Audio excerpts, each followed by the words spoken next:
like to invite Archika Srivastava, Head of Corporate Communication and CSR from 𝗘𝗱𝗂𝘃 Limited.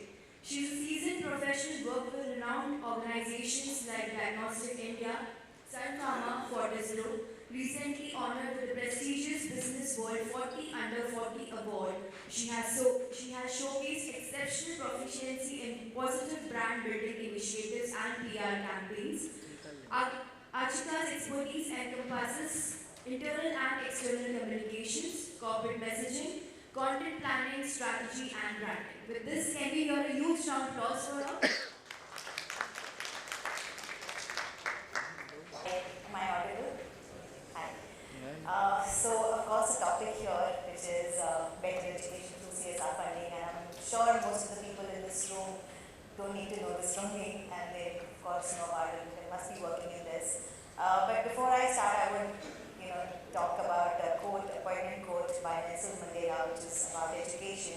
How if you want to change the world, education is the first step. So, just picking on that, I just felt that I'll just share some of my thoughts on how CSR funding can help. But before we dive into that, I think there's some interesting facts about where we are as a country when it comes to education. And of course, most of us would know that a very small part of our GDP, which is just 3%, is spent on education. So, of course, which also makes us as CSR professionals much more responsible to do something in this area.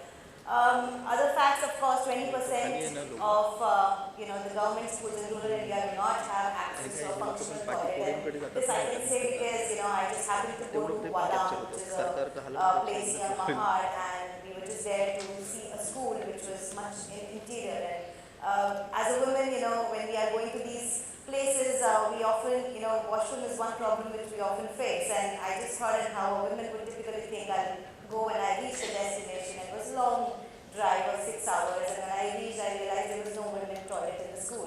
And that was a moment when I thought that how are the girls of that school, using the loo. So it was only one gents toilet, which even the girls were using. So that's the reality, of our country. Also, dropout rate in the secondary level is around 17%, and 20 to 30%, engineering students are not even in the core employable engineering roles in our country. 14 to 18 age group of people kids do not have foundational skills of reading and basic division, and 82% girls and 62% boys in the rural area are doing household chores. So these facts tell us that there is so much to do, and so I just try to break it down into 4 areas where education can play a role, and of course ISKCON is doing a little bit in that area. There is so much more, but I'll just take you through what we are doing, and more than happy to hear if there are some interesting insights around this from anyone in the audience.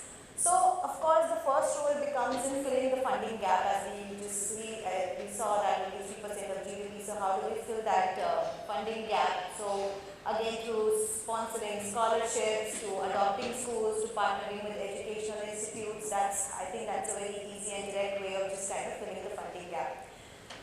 Promoting inclusive education. So, of course, we are talking about underprivileged people here, but as we just saw in the previous presentation itself, there is a huge role where we can play with special people around, and there are a lot of needs of them where we can play a role, where educational interventions can play a role. So that's another thing where we kind of, uplift the economy, the people with disabilities.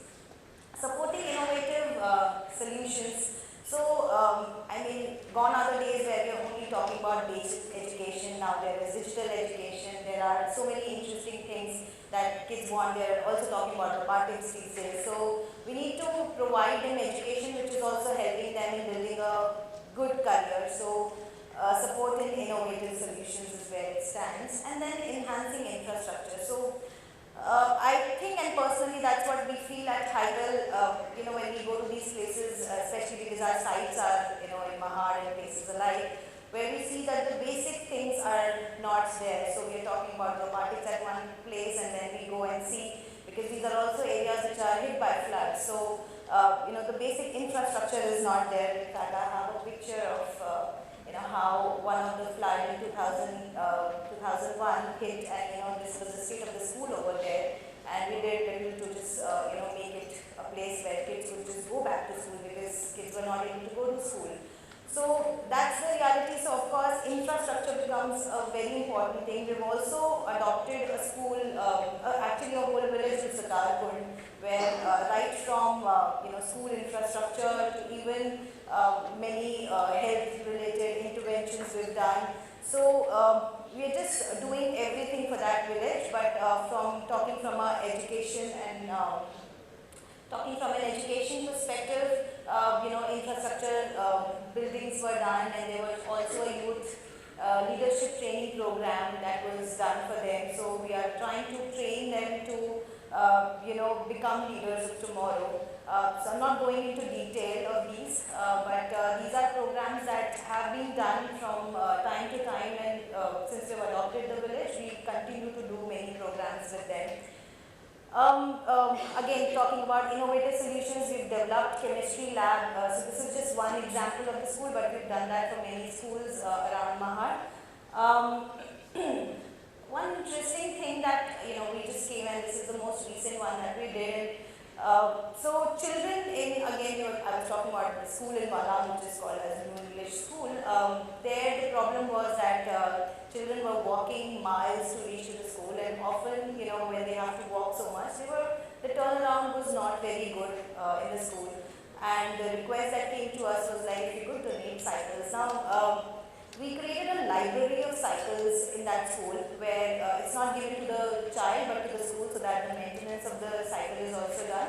At the same time, the kids who come in later can also use the same cycle. So it was a new model that we tested, which is working well, and we're also thinking of replicating the same thing with other schools nearby. So sometimes you have to even solve a logistic problem to meet the educational needs. So education, when I look at it, it's like an end-to-end. So it's not really just about textbook or education or just sponsoring a child, but it's also about seeing what the requirement or what the need or what the constraint is, and then doing something to make sure that the child is able to come to school. And then we've also done midday meals along with many NGOs. So again, not really deep diving into a lot of it, because I'm assuming that most of us are already doing that. But happy to take any further questions on this.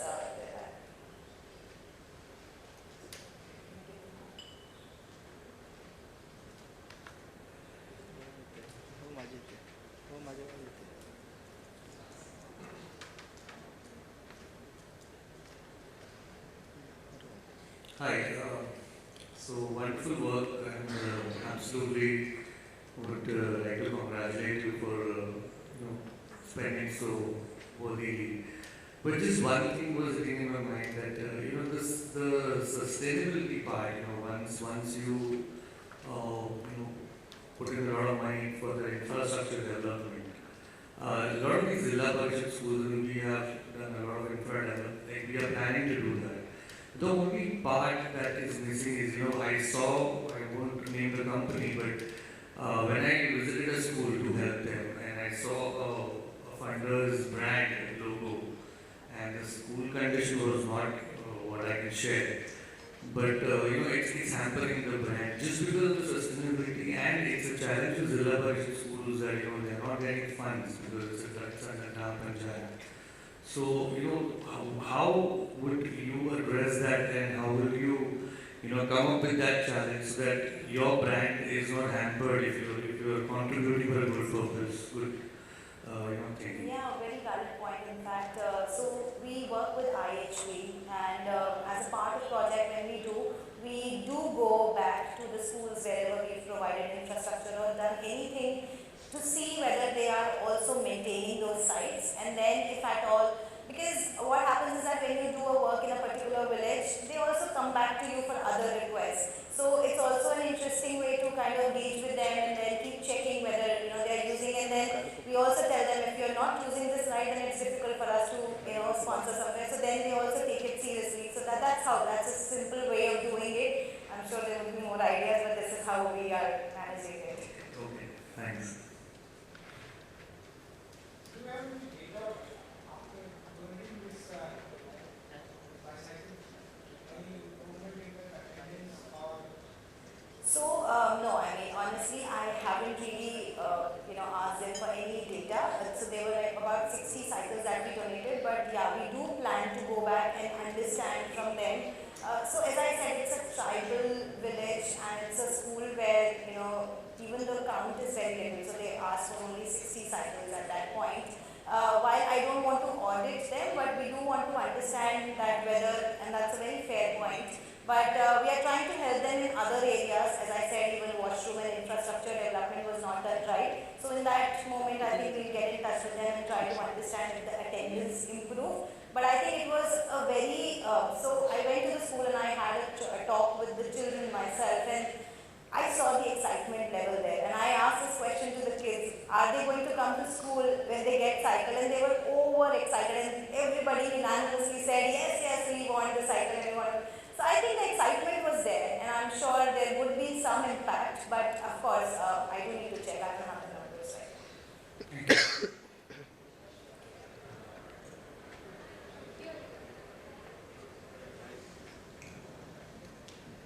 Great work, but just to build on the sustainability point. So you mentioned you don't want to go back and audit, and why? I thought that is one of the things, at least we are required to do time and again with our partners. Because we spend some money, CSR money, and so we need to audit them, we need to have a process. So I'm just trying to understand if Fair point. Yeah, sure. Actually, one question from my side. How do you identify that this school is what you need to fund? Because as we can see, there are 5 lakh plus villages, right? And in each village there might be 1 school, 2 schools, 3 schools. So how exactly you guys identify that this is the problem area where ISKCON has to So, put the funds involved? yeah, I mean, my way would not be a typical CSR way, but I'll tell you how I identify. So I also handle media and communications for ISKCON. So I often go to journalists and I talk to them. And this particular request came to me from a journalist, and he happened to study in the same school, and he said that there is actually a need, and we should just go and check ourselves. And that's when I went and I saw and I spoke to the kids over there. So the school was very open, so there was no way that they were trying to kind of paint a picture to me. They let me do whatever I had to do. And when I saw that, transparency, the openness, I actually felt, and when I was reaching, apparently it was also the school time, and I saw many children just walking in while I was in the car, and I felt, it was an emotional moment when I thought I'm just in the car and I can't give a ride to all the kids, and they were just walking. I saw many kids, at a distance of 1 kilometer just walking in 2 to 3 groups. So that was a problem that I saw, and I genuinely felt that we should do something.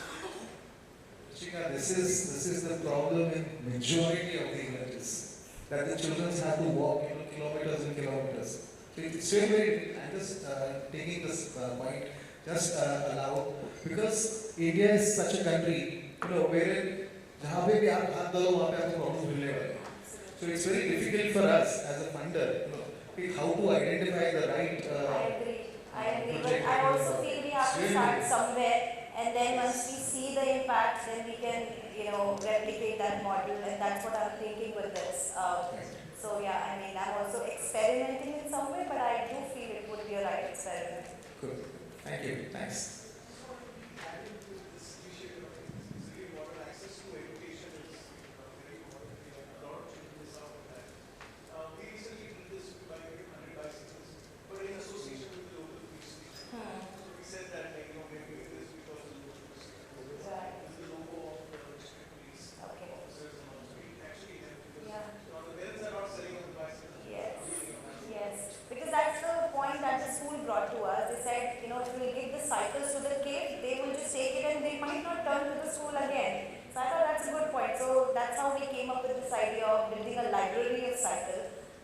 So I thought that was a good idea, and maybe we could replicate that one. Hi, Archika Srivastava. A very nice story there, and a great impact that can be seen and will be seen in a few years, I'm sure. What I see here as a suggestion, and I would like to ask that question from you, that I don't see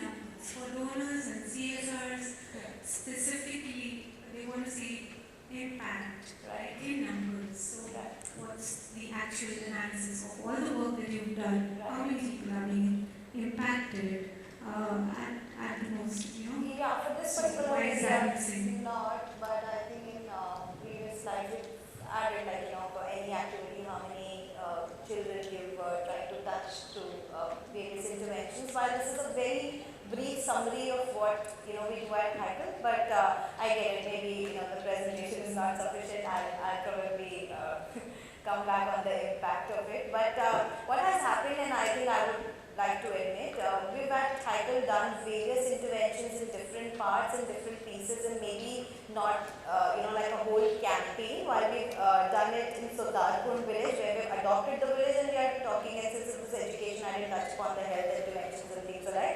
But it's either you adopt a whole village and you do everything for that village, then you see the impact. Because so just talking about 𝗧𝗵𝗿𝘁𝗃, because your question came on that impact. So there, the basic problem was the water problem. Women were going miles to just fetch water, and their entire day would just go in fetching water throughout the day. When we solved their water problem, this time when I went, they were actually sharing their stories of how now they have found work, because now water is coming to their home, and now they are working in different, either they're doing a household work, or probably they're just, one of them even became a teacher, and she's just teaching in the school which we created over there. So there are different vocations that people have found. They found a life outside of just going fetching water. So I think these are impact stories. That's how I see impact, and then it's a holistic impact, because then we also do menstrual education over there. So you try to cover every aspect of it. Or if it's only education, then I think you have to look at the child's growth, how the child is performing. So we're talking about, inclusivity. We've also, there's a, I'm forgetting, I think his name is Mahesh. So there is a, I'll just get the name right. So there's a, 𝗕𝗱𝗂𝗃𝗃. We've trained him for pentathlon sports, and he's also going to now, so he went to Cairo for his, his training. So we adopted him, and now he's also going to go for Paralympics very soon. So then you see the impact, because the child is now taking that sport seriously, and now he's even going to Paralympics. So I think that's what I see as impact, but happy to hear if there's any other way of looking at it. Do we have any questions coming in? Alright. Thank you so much, ma'am. We're grateful for your contribution. Please stay back, and I request Mr. Ashok from Albert to please join us on stage and felicitate her.